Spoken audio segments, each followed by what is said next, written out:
de cara nas cadeiras lá, mas não foi avisado, né? Tá? Aí vai pro Chip Feios lá, né? Aí vira meme de internet.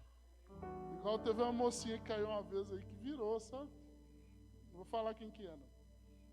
Eu quero te pedir para abrir a sua Bíblia em Colossenses. Eu não ia ler esse texto, mas eu vou linká-lo com aquilo que eu já ia ler hoje. Colossenses 1, versículo 15 até o 23. Aleluia. Nós te exaltamos, Senhor. Tu tens, Senhor, a supremacia nesse lugar, Senhor. Tu tens a supremacia sobre nós. Tu és o único que nós devemos adoração, Senhor.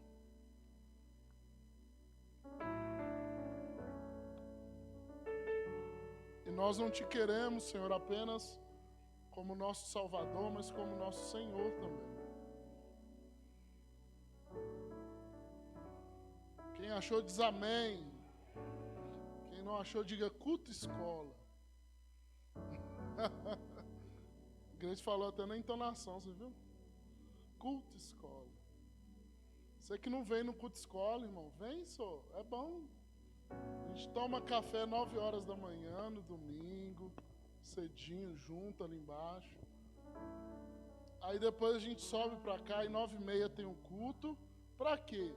Pra gente tomar umas lapadas nas costas, assim, de Bíblia, sabe? Coisa boa, assim, braba, tá? Porque evangelho bom não é esse evangelho de leite condensado que tá aí que tá rolando, não. O evangelho bom, irmãos, é aquele que coloca nós de frente de nós mesmos e que nos constrange os nossos erros, né? Que é aquilo que o Leandro falou, né? Evangelho bom é aquele evangelho que nos leva a morrer nas coisas que nós devemos morrer, amém? Amém. Colossenses capítulo 1, versículo 15 está escrito assim: Ele é a imagem do Deus invisível. Ele quem? Jesus. O primogênito sobre toda a criação. Pois nele foram criadas todas as coisas, nos céus, na terra, as visíveis e as invisíveis. Sejam tronos, soberanias, poderes ou autoridades. Todas as coisas foram criadas por ele e para ele. Ele é antes de todas as coisas e nele tudo subsiste. Ele é a cabeça do corpo, que é a igreja.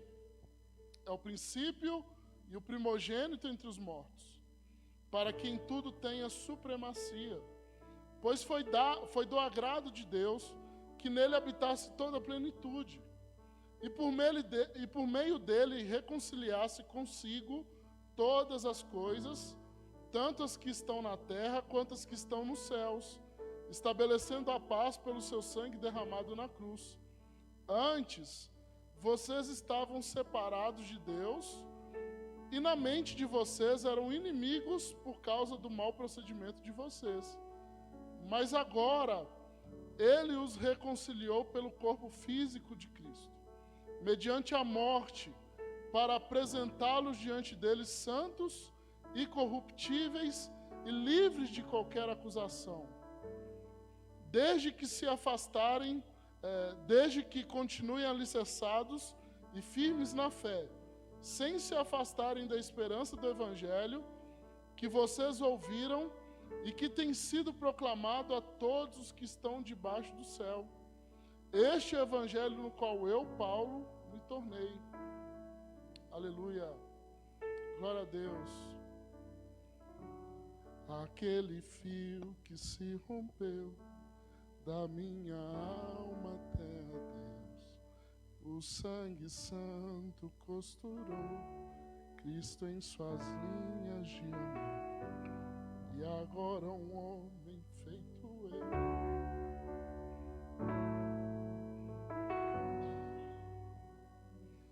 pra amar e ser, me fez amigo em si. Nós todos éramos, irmãos, pessoas desconectadas de Deus. Nós estávamos distantes do Senhor. Na escola de profetas, nas últimas 3 semanas, nós estudamos sobre cristologia, né? Que é o estudo sobre Cristo, e muito nós falamos disso, né? Jesus, ele é chamado de Filho do Homem, por quê? Porque Jesus, ele é o exemplar principal e mais perfeito de toda a humanidade. Mesmo como homem, irmãos, mesmo como homem, como uma figura histórica, não há ninguém igual a Cristo. E como a música que foi cantada diz, né, nós estávamos desconectados de Deus. Aquele fio que conectava a minha alma com a vontade de Deus, o meu ser com Deus estava rompido. Mas por causa do que Jesus fez, não por nossa causa. Não porque num dia nós aceitamos Jesus, mas por causa do que Jesus fez na cruz do Calvário, aquela desconexão que havia, ela volta a ser conectada por causa do sangue de Jesus. E por causa do sacrifício de Cristo, Deus o exalta sobremaneira e dá a este Salvador, este homem, a supremacia de todas as coisas. Então Cristo, ele é a figura perfeita, tanto como homem, como Deus também. Amém? Esse é o nosso Cristo, esse é o nosso Senhor. E lá em Isaías 9, se você quiser abrir junto comigo aí, está mais para o meio da Bíblia. Paz com Deus. Nós temos paz com Deus. Nós temos paz com Deus. Obrigado, Senhor. Isaías 9. Versículo 1 ao 7 está escrito assim: Contudo, não haverá mais escuridão para os que estavam aflitos. No passado ele humilhou a terra de Zebulon e Naftali, mas no futuro honrará a Galileia dos gentios, o caminho do mar junto ao Jordão. O povo que caminhava em trevas viu grande luz.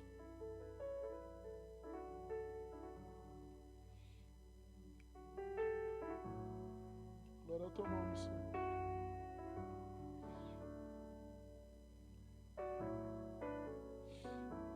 O povo que caminhava em trevas viu grande luz. Sobre os que viviam na terra da sombra da morte, raiou a luz. Fizeste crescer a nação e aumentaste a sua alegria. Eles se alegraram diante de ti, como que os que se regozijam na colheita, como os que exultam quando dividem os bens tomados na batalha. Pois tu destruíste o jugo que os oprimia, a canga que estava sobre os seus ombros, e a vara do castigo do seu opressor, como no dia da derrota de Midian. Pois toda a bota de guerreiro usada em combate e toda a veste revolvida de sangue serão queimados, como lenha ao fogo. Porque um menino nasceu, um filho nos foi dado, e o governo está sobre os seus ombros. Ele será chamado Maravilhoso Conselheiro, Deus Poderoso, Deus Forte, Pai da Eternidade, Príncipe da Paz. Ele estenderá o seu domínio e haverá paz sem fim sobre o trono de Davi, sobre o seu reino, estabelecido e mantido na justiça e na retidão, desde agora e para sempre. O zelo do Senhor dos Exércitos fez isso. Senhor Jesus, feche seus olhos, querido. Senhor Jesus, nós somos gratos, Deus. E por mais que eu e alguns dos que estão aqui chorem nesse momento, mas essa lágrima é uma lágrima de alegria, Senhor. Como já foi perguntado, falado, já foi dito hoje, quem seríamos ou onde nós estaríamos se não fosse o Senhor? Que pessoa eu seria, Pai? Oh, meu Deus, eu posso falar por mim mesmo, Deus. Eu posso dizer por mim mesmo, Pai, eu seria alguém deplorável. Não que hoje eu seja uma pessoa justa, Pai, mas o Senhor me justificou e justificou cada um de nós. E o Senhor nos dá a possibilidade de viver uma vida melhor, Pai. Não uma vida que se orgulha dos seus pecados, Pai, não é isso que o Senhor tem para nós. Não uma vida que se orgulha dos seus maus caminhos, mas uma vida que se alegra, Pai, por estar nos seus. Nós sofremos, Pai, nós choramos, nós somos aflitos em tantas coisas, mas sabemos que o Senhor está conosco. Nós devemos morrer, Pai, mas aquilo que deve morrer em nós nos trará alegria, Pai, porque as coisas erradas morrendo, nós entenderemos que estamos andando no seu caminho, Pai. Muito obrigado, Deus, muito obrigado, porque além de ser o nosso Salvador, o Senhor é supremo, a supremacia é sua, e Tu és o nosso Senhor também. Nós te agradecemos em nome de Jesus. Como nós lemos em Isaías, irmãos, muitos séculos, vários séculos antes do nascimento de Jesus, o profeta Isaías registrou várias profecias relacionadas à vinda do Cristo, do Messias. Isaías, como outros, é chamado de um profeta messiânico. Por quê? Porque muitas coisas que ele escreve, que ele diz, são relacionadas à vinda do Messias. A vinda do Messias, daquele que vai solucionar as coisas, ela é profetizada, irmãos, desde Gênesis. Lá em Gênesis 3,15 diz que o Senhor vira para a mulher, Eva, e Adão e Eva tinham acabado de transgredir, de pecar, mas o Senhor vira para Eva e fala assim: olha, Eva, do seu ventre virá um que vai ser ferido no calcanhar, mas ele ferirá a serpente em sua cabeça. E isso foi prometido a Eva há milhares de anos atrás, há muitos anos atrás. E na escola de profetas a gente tem visto isso. E desde então, desde Gênesis até o Apocalipse, é prenunciado o Messias. Para nós cristãos, o Messias é Jesus Cristo. Esse homem, e na última semana nós falamos do fato de que Jesus, por ser Deus, ele teve que deixar de lado parte da sua força, da sua divindade, para vir aqui viver como homem. Então Jesus, irmãos, quando ele estava aqui na terra, ele não andava levitando assim para não pisar no chão sujo, não. Tá?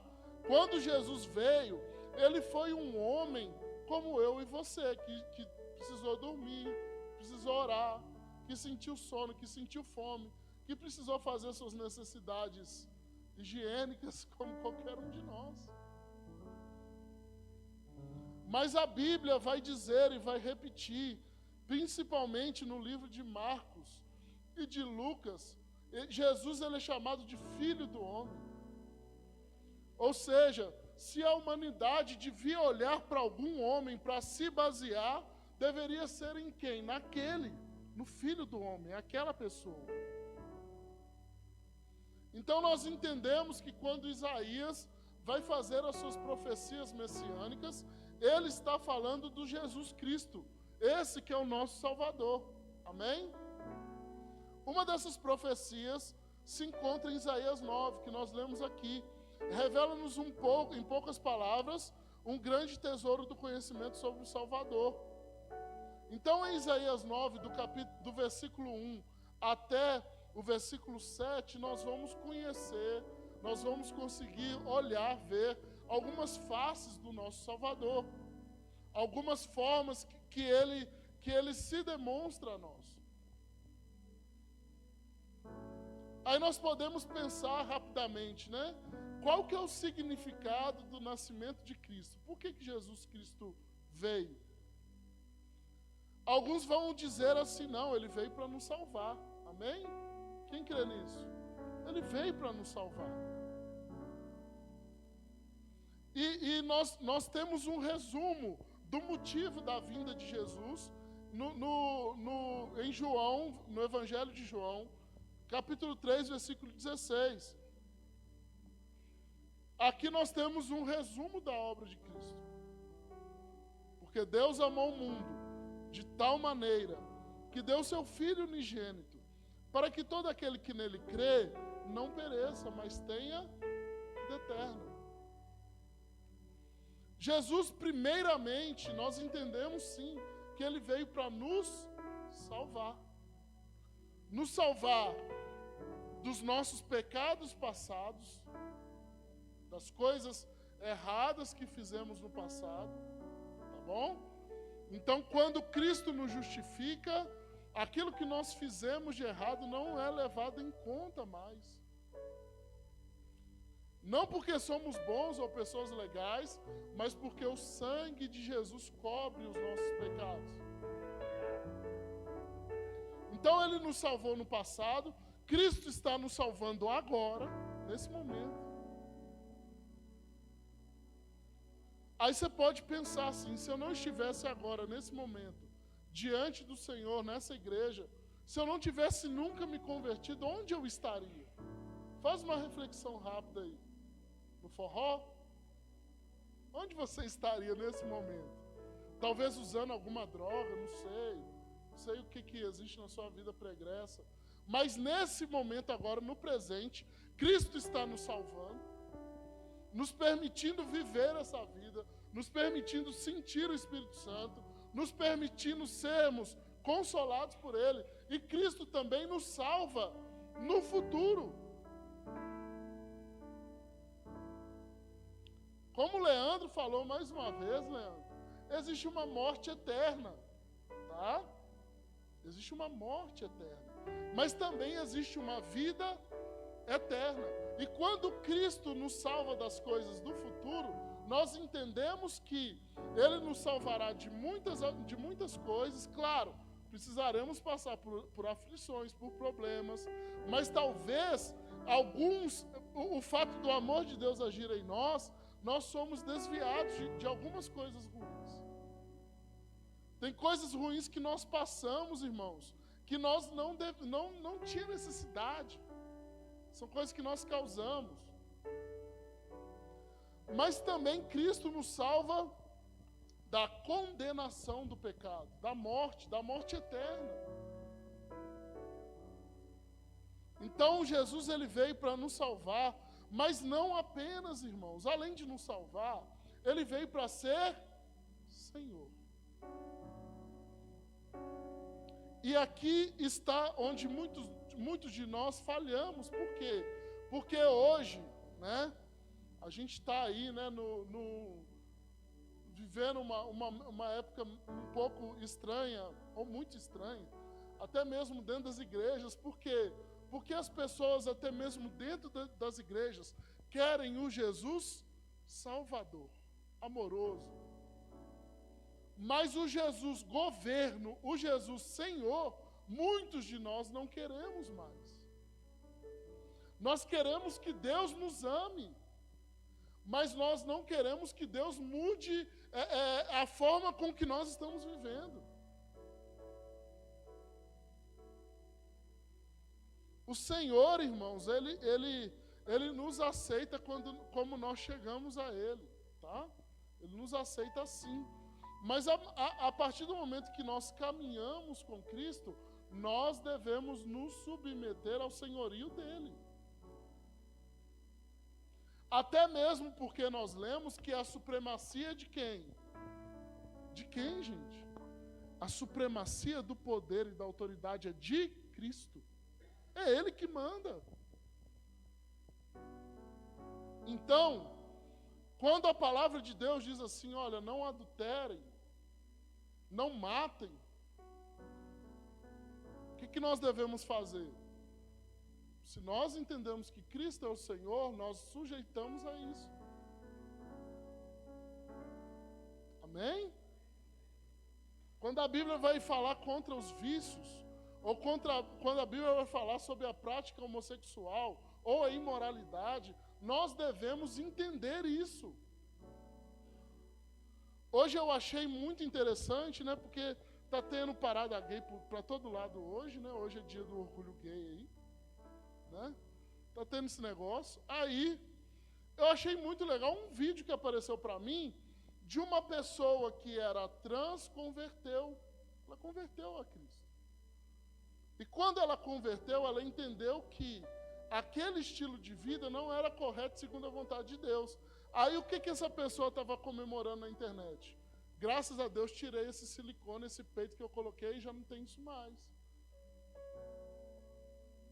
Então talvez a pessoa até tenha desejo sexual em relação àquela prática, mas por amor a Cristo, mortifica, mata isso.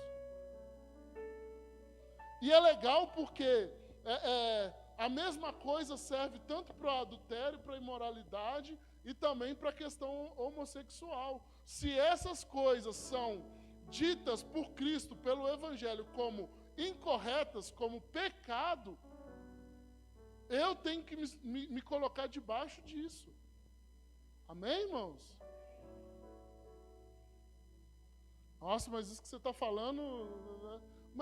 Mas esse é um exemplo para que vocês entendam que nós temos que nos colocar debaixo do senhorio de Jesus. Talvez você tenha um hábito que você acha que é até bom para você.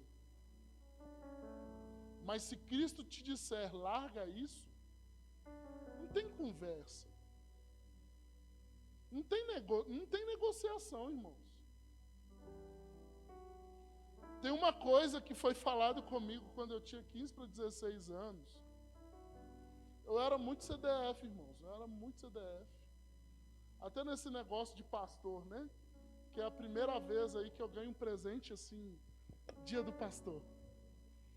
Mas é interessante porque eu era assim, um dos melhores mesmo. A cabeça, um negócio, até para matemática que hoje eu sou ruim. Mas um dia, irmãos, aí eu fui batizado com o Espírito Santo e tal, estava na escola técnica, vivendo a minha vida, tentando conciliar a minha vida com outras coisas que eu fazia, inclusive a igreja. Aí um dia uma pessoa que já tinha profetizado na minha vida antes falou assim: ô Diego, Jesus vai tirar de você o seu estudo, só para que você foque mais nele. Aí talvez você vai falar assim: ah não, Deus não pede esse tipo de coisa para a gente. Engraçado, irmãos, que 3 meses depois, faltava 6 meses para me formar na escola técnica, eu tive que vir para Ouro Branco. Até hoje, quando eu encontro com os meus colegas lá da escola técnica, eles não acreditam que eu não formei. Eles ficam assim: mas você não formou, Diego? Eu falo: não formei, vocês acreditam nisso? Então, Jesus, irmãos, o que ele vai pedir para cada um de nós? Aí talvez eu vou falar assim: ah não, mas isso daí não, Jesus. Isso daí não tem como renunciar não, essa coisa é tão boa. Estudar, doutorado, uma viagem, um dinheiro a mais, um contrato melhor em alguma empresa, um aumento de salário. Ah não, Jesus é bom, Jesus não vai pedir isso de mim. Irmãos, pede. A gente acha que Jesus vai pedir de nós só coisas erradas que nós fazemos, né? Mas tem muita coisa certa, que na minha cabeça é certa, que Jesus pode pedir também. Até hoje eu lembro dessa profecia, eu fico assim: mas como que Jesus me pediu um negócio desse? Mas hoje eu entendo, sabe por quê? Se eu não tivesse saído naquela época de Mariana, né, que era a cidade nossa, eu não estaria aqui. Eu não gostava de Ouro Branco, eu já tinha vindo em Ouro Branco uma vez, e tinha falado: nossa, que cidade horrível, que lugar ruim. Um ano depois estava morando aqui.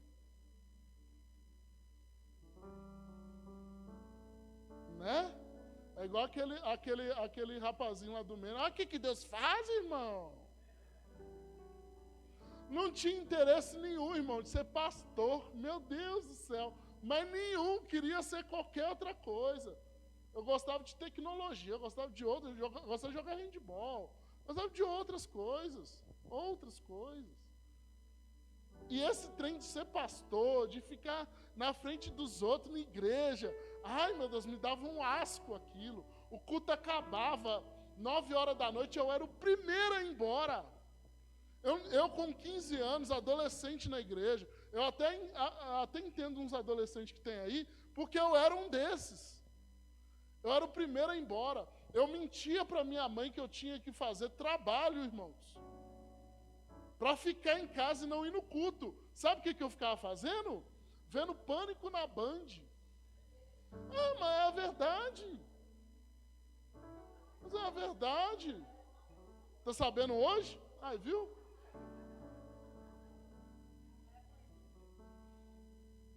Não, mãe, tem trabalho para fazer, não sei o quê. E eu era estudioso, ela acreditava, né? Aí saía ela, saía o pessoal, o pai estava de horário, às vezes na Vale lá. Aí eu ligava a televisão, Pânico na Rede TV, Pânico na Band, meu culto, velho. Olha o que Deus faz, irmão. Não se assuste se Jesus pedir de você alguma coisa que você fala assim, mas não, Jesus, isso é bom para mim. Mas até essas coisas Jesus pede de nós, irmãos. Aquele dinheirinho que você está guardando. Teve uma época, irmãos, eu acho que a Mirella nem sabe. Fala a verdade, né? Eu acho que a Mirella nem sabe. Teve uma vez que eu recebi um acerto, irmãos. Aí eu guardei 3 mil reais do acerto. Guardei para a gente casar.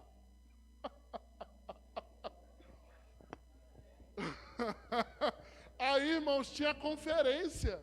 Tinha conferência dos jovens em novembro. Para onde que esse dinheiro foi, irmãos? Para a conferência. Você sabia disso? Não, ela viu? Mas Jesus pede as coisas da gente, irmãos. A gente fala assim, mas isso, Senhor, eu estou guardando para eu casar. Casar é uma coisa boa, não é?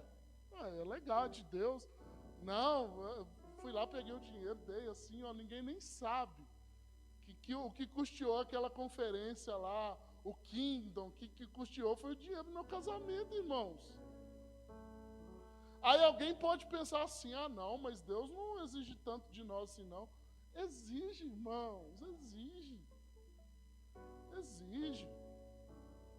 Se você separar 2 horas da sua semana para servir a Deus, vai ficar completa as 2. Se você separar 10 horas da sua semana para servir a Deus, vai ficar completa as 10. Se você separar um dia da sua semana para servir a Deus, vai ter serviço esse dia inteiro. Se você separar 5 dias, os 5 dias vai ter, irmão. Porque essa roda não para não, velho. O pau quebra. Ah não, eu dou 2 horinhas por semana para Deus, que eu venho no culto domingo à noite, e acho que é... Ai, eu supra-sumo. Ô, irmão, pelo amor de Deus, senhor. Se você separar 1 hora da sua semana para visitar uma pessoa, você vai visitar essa pessoa, vai falar de Jesus para ela e vai ver que não é o bastante. Aí você vai ter que separar 2, 3, 4, 5, 6, o seu dia inteiro. Amém? Então Jesus, voltando aqui, Jesus não veio apenas para ser o nosso Salvador, mas para ser o nosso Senhor. Na palavra diz que o governo está sobre os seus ombros, né? A palavra usada aqui em Isaías 9 é a canga. Então Jesus, além de ser o Salvador, ele tem uma responsabilidade sobre ele, que é o governo de tudo. Isso está onde? Sobre os seus ombros. Jesus Cristo, Filho de Deus, em Mateus 7, 29, vai dizer que ele agia tendo autoridade. A autoridade só dá certo quando vem junto de responsabilidade. Uma autoridade sem responsabilidade é uma autoridade ruim, maléfica. Mas a autoridade que Cristo tinha vinha junto com responsabilidade.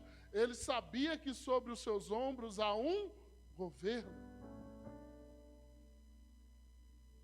Então nós vamos rapidamente a esse texto que nós lemos, né? Em Isaías 9, versículo 6 vai dizer: porque um menino nasceu, um filho nos foi dado, e o governo está sobre os seus ombros, e ele será chamado Maravilhoso Conselheiro, Deus Poderoso, Pai da Eternidade, Príncipe da Paz. Príncipe da Paz. Então o texto vai se referir a Cristo como Maravilhoso Conselheiro. A palavra maravilhoso, ela descende da palavra hebraica que tem o significado de milagre. Então uma coisa maravilhosa é uma coisa miraculosa. Tá?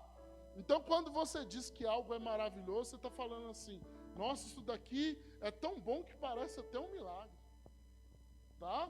Esse é o significado de maravilhoso. E a palavra conselheiro tem a ver com os mandamentos e ensinamentos do Messias. Então Cristo, ele é um grande mestre. E ele é um mestre que é grande, que é importante, um conselheiro maravilhoso. Então, além dele ser um grande mestre, os seus ensinamentos são sobrenaturais, são miraculosos. Então, quando a Bíblia vai dizer que Cristo é maravilhoso conselheiro, ou conselheiro maravilhoso, ela está dizendo que Cristo é um mestre que, quando ele fala, as coisas que ele diz soam como um milagre. Olha que espetáculo, né? Então, aquelas pessoas, os discípulos de Jesus, aquelas pessoas que estavam em redor dele, quando ouviam Jesus falar, diziam assim: meu Deus, o que esse homem está falando? A ponto de alguns ensinamentos de Jesus, os apóstolos, os discípulos pedirem para ele repetir: ô Senhor, explica para nós aquilo que o Senhor falou ali atrás, porque a gente está tentando raciocinar aqui, mas está difícil. Né? Igual a gente está falando na escola de profetas, que Cristo, Jesus, ele é 100% homem e 100% Deus. Vai explicar isso aí, irmão? Vem alguém aqui agora e explica isso aqui para mim. Como que alguém vai ser 100% uma coisa e 100% outra? Essas coisas, elas atuam onde? No campo da fé, irmãos. Isso daí só crê quem crê. Uma pessoa incrédula não consegue entender um negócio desse. Mas como é que dentro de uma pessoa vão existir duas naturezas e essas naturezas funcionarem bem uma com a outra? Porque em Cristo, irmãos, nós temos a comunhão perfeita da natureza divina e da natureza humana. A ponto de, em Colossenses 1, dizer que Cristo é a plenitude. Por que Cristo é a plenitude? Porque ele coloca dentro de si tudo funcionando de forma perfeita. A forma humana e a forma divina. Diego, explica isso para nós. Irmão, aí já é fé já, tá? Então Jesus, ele é para nós um maravilhoso conselheiro. Então, o que nós entendemos? Que Cristo nos ensina coisas e essas coisas soam em nossos ouvidos como milagre. Quando nós ouvimos que fomos justificados e olhamos para nós mesmos e falamos assim: mas Senhor, a minha justiça é como trapo de imundícia. Como que eu posso ter sido justificado? Aí onde está na resposta? A resposta está onde? Não é o que eu faço, é o que Cristo fez por mim. E isso é maravilhoso demais. Tem coisa que nós estudamos, por exemplo, no culto escola, né? Nós falamos sobre Romanos 7. Romanos 7 vai dizer que o bem que eu quero fazer, o que acontece? Eu não faço. E o mal que eu não quero fazer, visto então que dentro de mim acontece o quê? O que está acontecendo dentro de nós? Todo dia. Uma guerra. Amém? Se aquilo que você quer fazer, você não faz. E aquilo que você não quer fazer e você faz, o que está acontecendo dentro de cada um de nós? Uma guerra diária. Com quem que é diferente disso aí? Levanta a mão. Quem aqui não briga consigo todo dia? Levanta a mão. Quem briga dentro de si todo dia entre fazer a vontade de Deus e fazer o mal e fica bravo e fala assim, oh meu Deus, eu queria fazer daquele jeito, mas eu não consegui. Quem é assim? Se desse, eu levantava até o pé.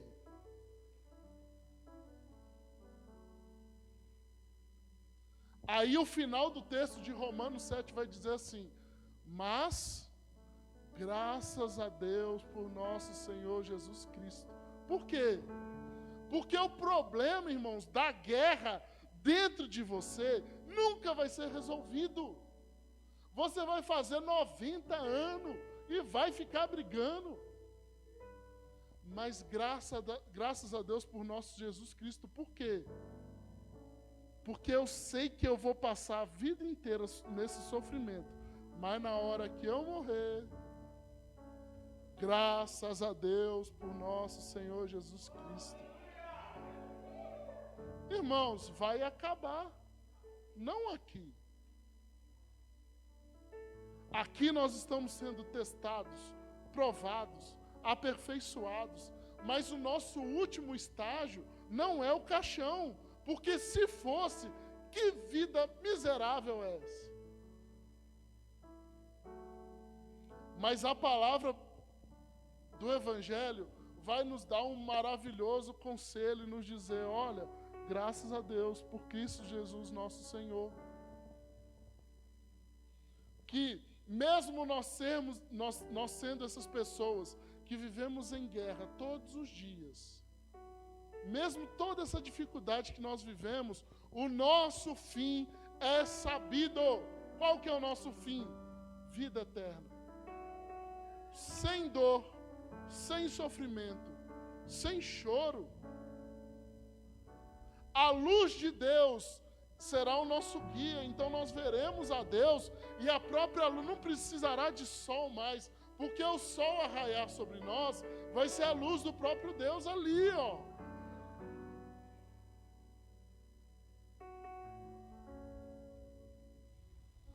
Então nós ouvimos as coisas que Cristo nos ensina e pensamos assim, meu Deus, isso é maravilhoso demais, isso é difícil demais de entender, mas existem coisas, irmãos, que são por fé. Isaías 9, versículo 6 vai dizer também que Cristo, que o Messias, ele é Deus forte. Quando Isaías revela que o Messias é Deus forte, significa que não estamos servindo um Senhor qualquer. Aquele que está guiando as nossas vidas, irmãos, não é aquele Jesus branquinho, bonitinho, com cara de dó nos filmes, não. Quem já viu aqueles filmes assim? Você já viu? Levanta a mão. Já viu? Né? Jesus fica assim, ó. Não. Não, irmãos. Quando nós virmos a Ele, nós teremos uma visão maravilhosa. Olhos como chamas de fogo. A sua língua como uma espada afiada. Que julgará, que separará todas as coisas. Seus pés como um latão reluzente. Sua voz como voz assim de muitas águas. Você está lá na praia, você sabe aquele som, né? Quando Cristo falar conosco, vai ser até... Oh, Calma, Senhor. Muitas águas. Então ele é forte. Aquele coitadismo que nós vemos muitas vezes na mídia, nos filmes, aquilo é mentira. Ele virá com grande poder e autoridade, e ele regerá as nações. E nós governaremos junto com ele, amém? Amém. Ele é forte. Toda autoridade, poderes, principados, potestades, tudo que existe no céu, na terra, debaixo da terra, está nas mãos dele, tudo ele governa. Como que tamanho governo estaria na mão de um governante fraco, irmãos? É impossível. Esse rei tem que ser forte, e ele é. O nosso Deus, Deus Pai, colocou nas mãos dele toda a supremacia, todo o poder. O texto vai dizer também que ele é Pai da eternidade. Cristo, irmãos, é quem abriu para nós a eternidade. A eternidade com ele nós não tínhamos direito, nós não temos direito. Não existe orgulho em ser salvo, sabe por quê? Porque nós não fizemos nada para sermos salvos. Se nós temos direito, nós temos desejo de adorar a Deus, é porque Ele mesmo coloca em nós isso. Então Cristo é quem abre para nós a eternidade, não porque somos bons, mas por causa da obra dEle, por causa do que Ele fez. A Bíblia vai dizer que Jesus é o princípio e o fim, alfa e ômega. Nada que foi feito sem Ele. Tudo que existe, existe porque Cristo estava, porque Ele participou. Ele é o princípio, Ele é o fim, alfa, ômega. Alfa, a primeira letra grega, ômega, a última. Todo o alfabeto, tudo que está escrito, princípio e fim. Se você ir lá no início da história, Ele está lá. Se você ir antes, Ele já está. Se você andar para o futuro até o último dia, lá Ele está também. Ele é o primeiro e o último. Além disso, Jesus também Ele é caminho, verdade e vida. Então, assim, nós entendemos que Ele é o único meio de acessarmos a vida eterna. Diego, como que eu vou viver eternamente com Deus? Só tem um jeito. Não é o banda, não é que banda, não é santo, é Jesus. É Jesus. Você pode ter até aquelas pessoas que você se referencia, gosta, líderes que você gosta de ouvir a pregação, pessoas que você tem como exemplo, mas saiba que nenhuma dessas pessoas te levará à vida eterna, só Jesus. O título Pai da Eternidade também está ligado à sua natureza divina. Jesus é o Filho de Deus. E como tal, participa da natureza divina de seu Pai. Ele é eterno, sem começo, sem fim, e é fonte de toda a vida eterna. E por fim, o texto vai nos dizer que Ele é o príncipe da paz. Geralmente um príncipe, ele é o quê, gente? O príncipe lá da Inglaterra é o quê? Fala filho do rei, fala filho do rei. Não fica com medo não, gente. O príncipe geralmente ele é filho do rei. Assim, Deus nos lembra que Ele é o Rei soberano que reina sobre toda a terra. Toda a terra. Jesus ele é o príncipe da paz. O único capaz de trazer a verdadeira paz. João 14, 27 está escrito: deixo-vos a paz. A minha paz vos dou. Não a dou como o mundo dá. Não se perturbe nem se intimide o seu coração. Cristo, Ele é o príncipe da paz. É Cristo que vem até nós, habita em nós e nos traz paz. A Bíblia ela vai nos dizer que existem 3 tipos de paz, né? Nós temos em Cristo paz com Deus, paz de Deus e paz em Deus.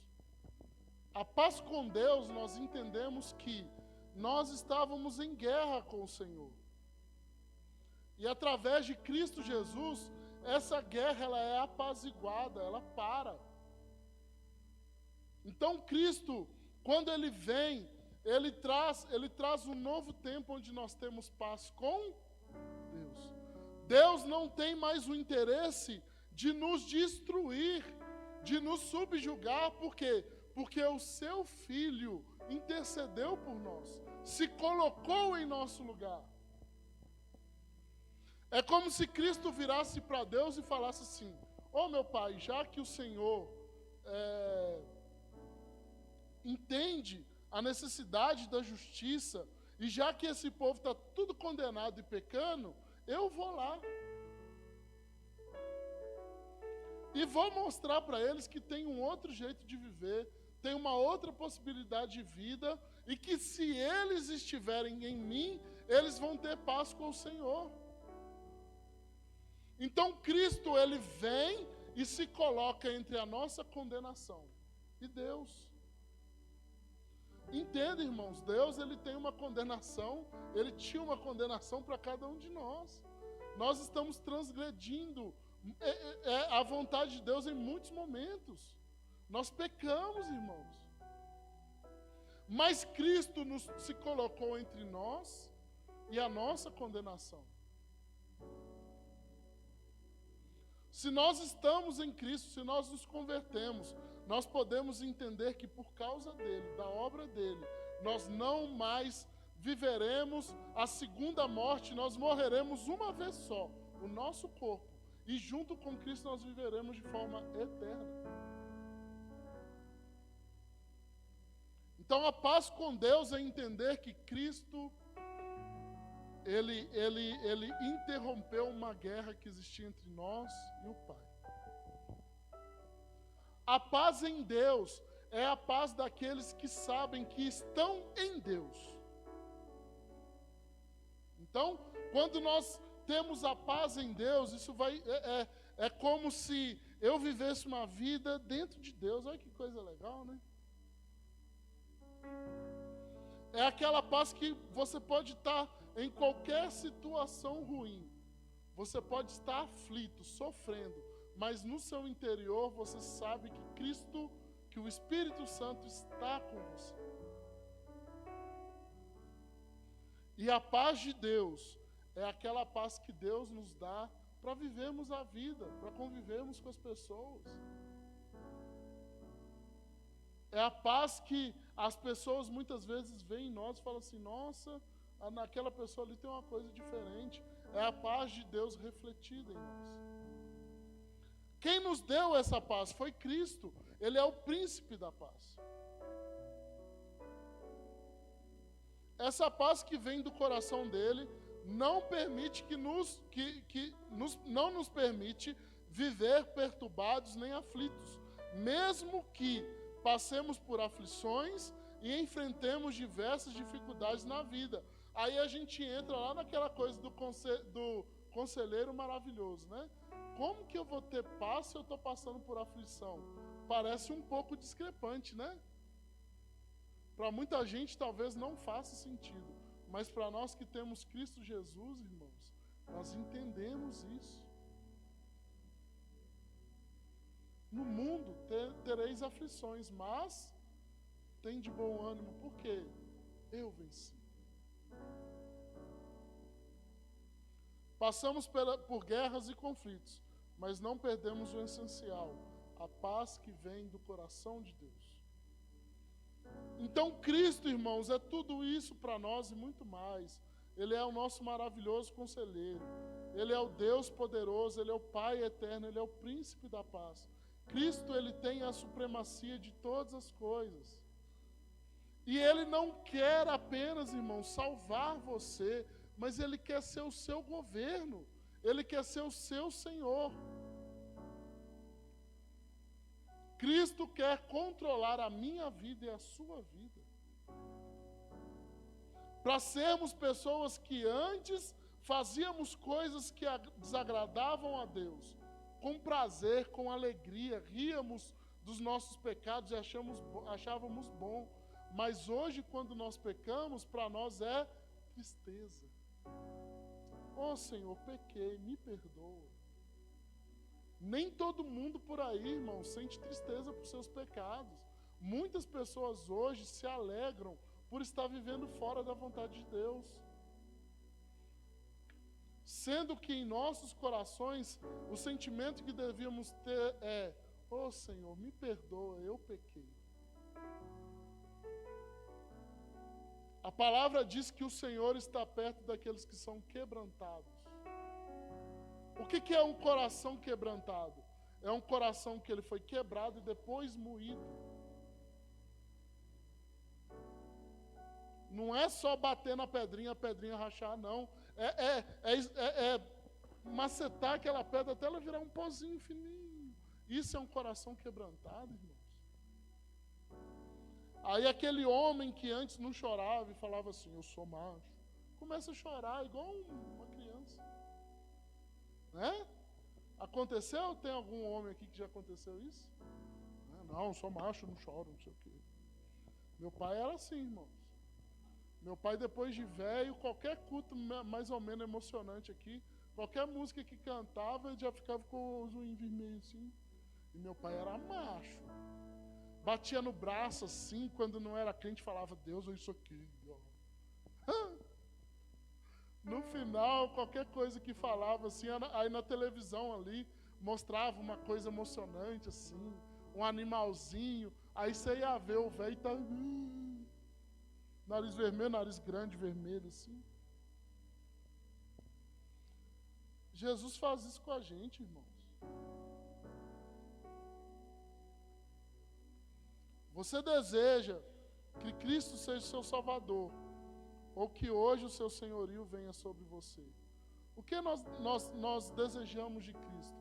Que Ele seja apenas o nosso Salvador, que já é muita coisa, né? Mas que Ele também controle as nossas vidas. Ele é o nosso conselheiro maravilhoso. Ele é o Pai da eternidade, Ele é o Deus forte, Ele é o príncipe da paz.